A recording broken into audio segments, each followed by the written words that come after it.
আসসালামু আলাইকুম। সাবিনা টেস্টি কিচেনে তোমার সকলকে অনেক অনেক স্বাগত জানাই। বরাবরের মতো আমি একটা খুবই মুখরোচক একটা রেসিপি নিয়ে হাজির হয়েছি। তো খুব সহজভাবে ফুচকাটা তৈরি করেছি। তোমরা প্রথম থেকে শেষ পর্যন্ত দেখো, খুব সহজভাবে ফুচকাটা তৈরি করে নিতে পারবে। তো চলো বন্ধুরা, দেখে নাও কেমন করে দারুণ সাথে ফুচকাটা তৈরি করি। তো চলো দেখে নাও। ফুচকাটা ভেজে নেওয়া হোক, তার জন্য ওভেনটা জ্বালিয়ে তেল গরম করতে দেওয়া হয়েছিল আগে থেকে। তো এবার ফুচকাগুলো দেওয়া হোক।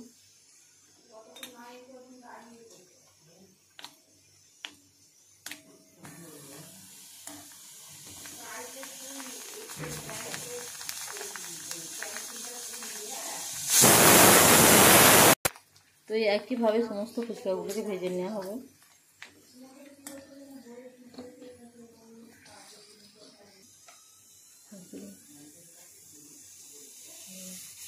তো একইভাবে সমস্ত ফুচকাগুলোকে ভেজে নেওয়া হয়েছে। তো চলো এবার আমি ফুচকার জন্য আলুটা চটকে নেব। এখানে আগে থেকে এখানে 4-5টা বড় বড় আলু সেদ্ধ করে রেখেছিলাম। তো এটা গ্লাস করে চটকে নিচ্ছি আমি। তো আলুটা খুব ভালো করে চটকানো হয়ে গেছে। এবার আমি এর মধ্যে শসা কুচি দিয়ে দেব। একটা শসা আমি ছোটো ছোটো করে কুচি করে রেখেছিলাম। এবার দিয়ে দেব পেঁয়াজ কুচি,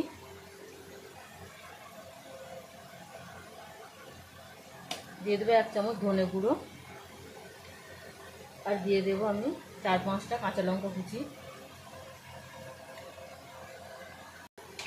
এখানে টোটাল 3 চামচ ধনে গুঁড়ো দেওয়া হয়েছে। এবার দিয়ে দেব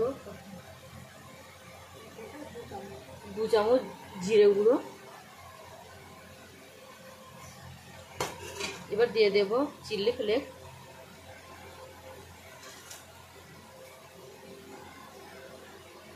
এবার দিয়ে দেব অল্প একটু ধনে পাতা কুচি। এবার দিয়ে দেবো 1 চামচ বিট নুন, দিয়ে দেবো 1 চামচ এমনি নুন, আর দিয়ে দেব এবার মটর সেদ্ধ এবং ছোলা সেদ্ধ। খুব ভালো করে এটাকে এবার মাখিয়ে নেব।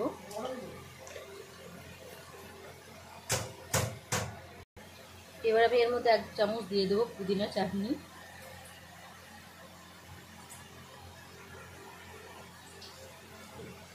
ভালো করে একটু মেখে নেব।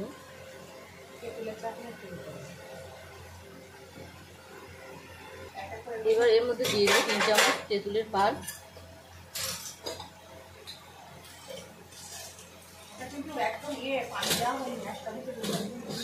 ভালো করে এটাকে একটু আলতো হাতে মেখে নিতে হবে।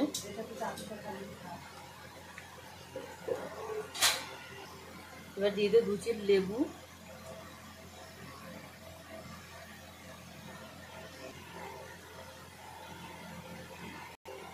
আবার একটু খুব ভালো করে মেখে নেবো এটাকে। এবার পানিটা রেডি করব, তার জন্য পানি নিয়েছি আর তেঁতুলের পাল্প দিয়ে দেব।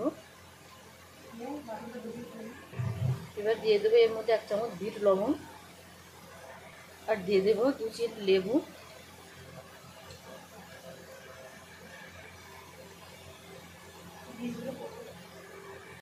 দিয়ে দেবো ধনে পাতা কুচি।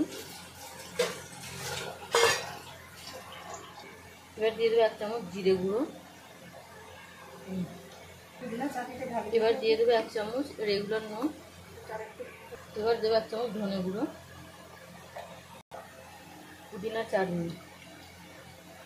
ভালো করে মেশানো।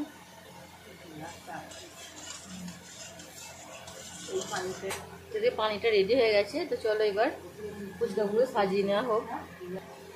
তো এদিকে আলু, এদিকে ফুচকার পানি সব রেডি হয়ে গেছে। তো এবার ফুচকাগুলোকে সাজিয়ে নিই। তো এখানে কিছু ফুচকা ফাটিয়ে আলু দেওয়া হয়েছে। এবার এর মধ্যে একটু তেঁতুলের চাটনি দিয়ে দেওয়া হবে।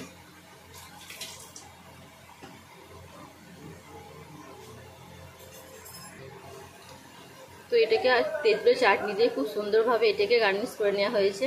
তো চলো এবার আমি পানি দিয়ে এবার এভাবে খেতে হবে। তো কেমন হয়েছে অবশ্যই তোমরা জানাবে। ভালো লাগলে প্লিজ লাইক কমেন্ট শেয়ার করবে।